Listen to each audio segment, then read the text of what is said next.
गुरु ब्रह्म महिमा अलेख शरण। नमस्कार दर्शक वृंद, आपण मानंकु आजिर राशिफल कार्यक्रम मु एस कुमार स्वागत जनाऊँगी।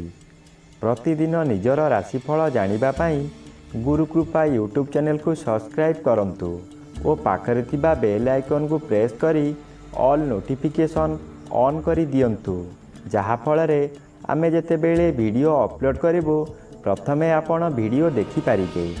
आमर यही वीडियो रे आपण संपूर्ण पंचांग सहित मेष ठारू मीन पर्यंत 12 गोटी राशिर राशिफल विषय रे जानि पारिबे। वीडियो को दयाकरी शेष पर्यंत देखंतु। वीडियोटी भल लागिथिले वीडियो को लाइक करंतु एवं आपणक प्रियजन पाखु शेयर करी जणांतु।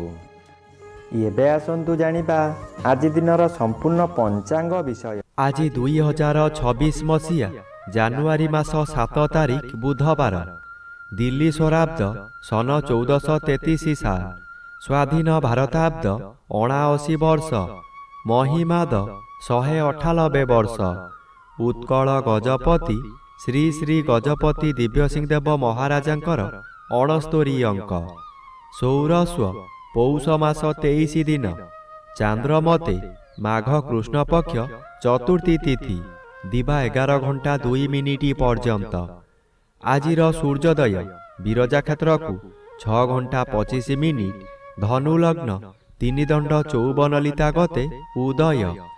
आजिर सूर्यास्त विरजा क्षेत्र को 5 घंटा 17 मिनिट, मिथुन लग्न 4 दंड 13 लिता गते अस्त। आज सिंह चंद्र 60 दंड, मघा नक्षत्र अपराह्न 4 घंटा 7 मिनिट पर्यंत। आज जन्मित शिशुर सिंह राशि, क्षत्रिय वर्ण, दानवगण, अपराह्न 4 घंटा 7 मिनिट गते नरगण।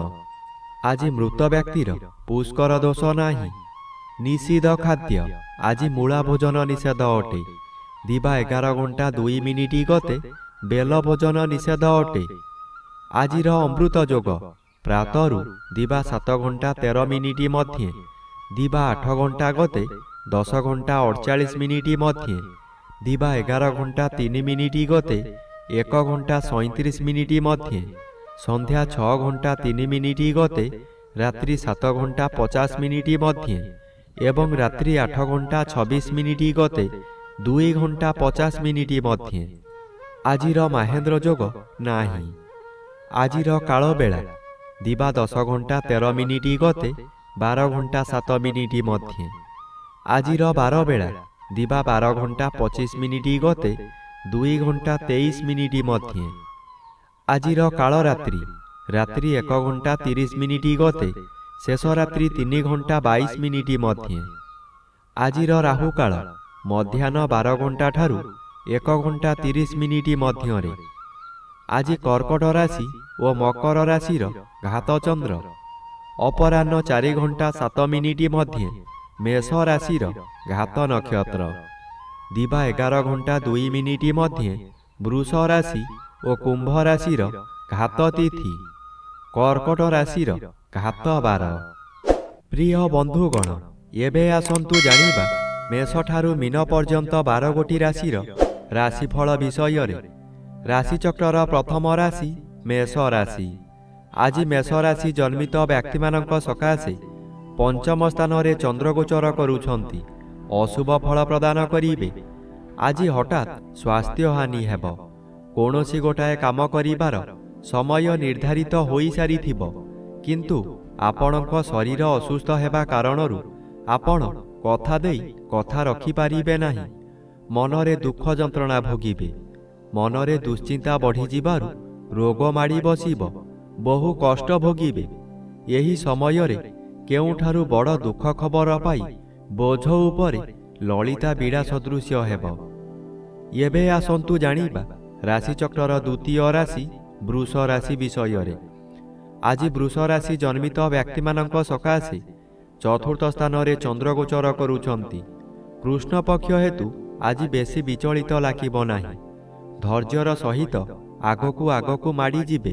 अर्थ आसिबार बाट फिटी जिब, किंतु तत्क्षणात् मिलिब नाही। ଚାକିରି କରୁଥିବା ବ୍ୟକ୍ତିମାନେ ଶୁଭ ଖବର ପାଇ ଆନନ୍ଦିତ ହେବେ। ଚତୁର୍ଥ ସ୍ଥାନ ବିଦ୍ୟାସ୍ଥାନ ଓ ମାତୃସ୍ଥାନ ହୋଇଥିବାରୁ ମାତୃ ସହିତ କିଛି କଥା କଟାକଟି ହୋଇପାରେ। ବିଦ୍ୟାର୍ଥୀମାନେ ବିଦ୍ୟାରେ ଉନ୍ନତି କରିବେ। ଏବେ ଆସନ୍ତୁ ଜାଣିବା ରାଶିଚକ୍ରର ତୃତୀୟ ରାଶି ମିଥୁନ ରାଶି ବିଷୟରେ।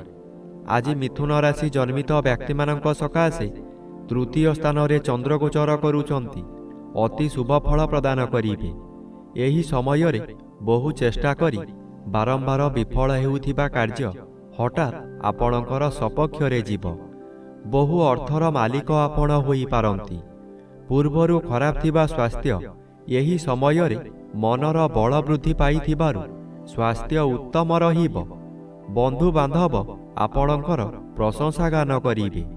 ଉପରିସ୍ଥ ଅଫିସର ଆପଣଙ୍କ କାର୍ଯ୍ୟ ଦେଖି ପୁରସ୍କୃତ କରିପାରନ୍ତି। ଏବେ ଆସନ୍ତୁ ଜାଣିବା ରାଶିଚକ୍ରର ଚତୁର୍ଥ ରାଶି କର୍କଟ ରାଶି ବିଷୟରେ। ଆଜି କର୍କଟ ରାଶି ଜନ୍ମିତ ବ୍ୟକ୍ତିମାନଙ୍କ ସକାଶେ ଘାତଚନ୍ଦ୍ର ଓ ଘାତବାର ଭୋଗ ହେଉଥିବାରୁ ଯାନବାହନ ଦୁର୍ଘଟଣାକୁ ଏଡ଼ାଇ ଦେଇ ହେବ ନାହିଁ। ରାସ୍ତାରେ ଯିବା ସମୟରେ ସତର୍କତା ଅବଲମ୍ବନ କରନ୍ତୁ। ଆଜି ଆପଣଙ୍କର ପ୍ରତ୍ୟେକ ସ୍ଥାନରେ ସମ୍ମାନହାନି ହେବ। କଳହ ସାମାନ୍ୟ କଥାରୁ ହେବ। ପରିବାରରେ ଅଶାନ୍ତି ଦେଖାଦେବ। କାହାରି ମନ କାହାରିକୁ ପାଇବ ନାହିଁ। ଆରୋପ ପ୍ରତ୍ୟାରୋପ ଲାଗି ରହିବ। ସନ୍ତାନମାନଙ୍କର ଶରୀର ଅସୁସ୍ଥ ହେବ। ବିଶେଷ କରି ଚକ୍ଷୁ କର୍ଣ୍ଣପୀଡ଼ା ହୋଇପାରେ। ଏବେ ଆସନ୍ତୁ ଜାଣିବା ରାଶିଚକ୍ରର ପଞ୍ଚମ ରାଶି ସିଂହ ରାଶି ବିଷୟରେ। ଆଜି ସିଂହ ରାଶି ଜନ୍ମିତ ବ୍ୟକ୍ତିମାନଙ୍କ ସକାଶେ ପଞ୍ଚମ ରବି ଶୁଭ ଓ ଶ୍ରୀଚନ୍ଦ୍ର ଗୋଚର କରୁଛନ୍ତି କିଛି ଶୁଭ ଫଳ ପ୍ରଦାନ କରିବେ। ଏହି ସମୟରେ ଗୃହରେ କିଛି ମାଙ୍ଗଳିକ କାର୍ଯ୍ୟ ହୋଇପାରେ। ଖୁବ୍ ଧୁମଧାମରେ ଆନନ୍ଦ ଉତ୍ସବ ପାଳିବେ। ନିଜ ପାଖରେ ଅର୍ଥ ଥାଉ କି ନ ଥାଉ ସ୍ୱାଦିଷ୍ଟ ଭୋଜନ କରି ନିଜେ ଭୋଜନ କରିବା ସହିତ ପରିବାର ଲୋକଙ୍କୁ ଖୁଆଇ ଆନନ୍ଦ ଅନୁଭବ କରିବେ। କିନ୍ତୁ ଆଜି ଦିନରେ କଦାପି ନୂତନ ଗୃହ ଆରମ୍ଭ କରନ୍ତୁ ନାହିଁ। ଗୃହ ଆରମ୍ଭ କଲେ ତାହା ଅଧାରୁ ବନ୍ଦ ହୋଇପାରେ କିମ୍ବା କୌଣସି ଅଘଟଣ ଘଟିପାରେ। ଏବେ ଆସନ୍ତୁ ଜାଣିବା ରାଶିଚକ୍ରର ଷଷ୍ଠ ରାଶି କନ୍ୟା ରାଶି ବିଷୟରେ। ଆଜି କନ୍ୟା ରାଶି ଜନ୍ମିତ ବ୍ୟକ୍ତିମାନଙ୍କ ସକାଶେ ଦ୍ୱାଦଶ ସ୍ଥାନରେ ଚନ୍ଦ୍ରଗୋଚର କରୁଛନ୍ତି।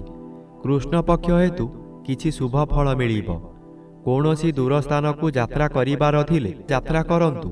ଫଳପ୍ରଦ ନିଶ୍ଚୟ ହେବ। ଆଜି ସମୟରେ ପ୍ରାୟତଃ ପଦଯାତ୍ରା ଆପଣଙ୍କ ପକ୍ଷେ ଶୁଭଙ୍କର ହେବ। ଆୟ ପରିମାଣରେ କିଛି ଉନ୍ନତି ଆସିବ। ବ୍ୟବସାୟରେ ସଂଯତ ରହିଲେ ଓ ମିଠା କଥାମାନ କହିଲେ ଭଲ ଆୟ ହେବା ସହିତ ଗରାଖ ସହିତ ଭବିଷ୍ୟତ ସକାଶେ ବ୍ୟବସାୟ ଭଲ ହେବ। ଏବେ ଆସନ୍ତୁ ଜାଣିବା ରାଶିଚକ୍ରର ସପ୍ତମ ରାଶି ତୁଳା ରାଶି ବିଷୟରେ।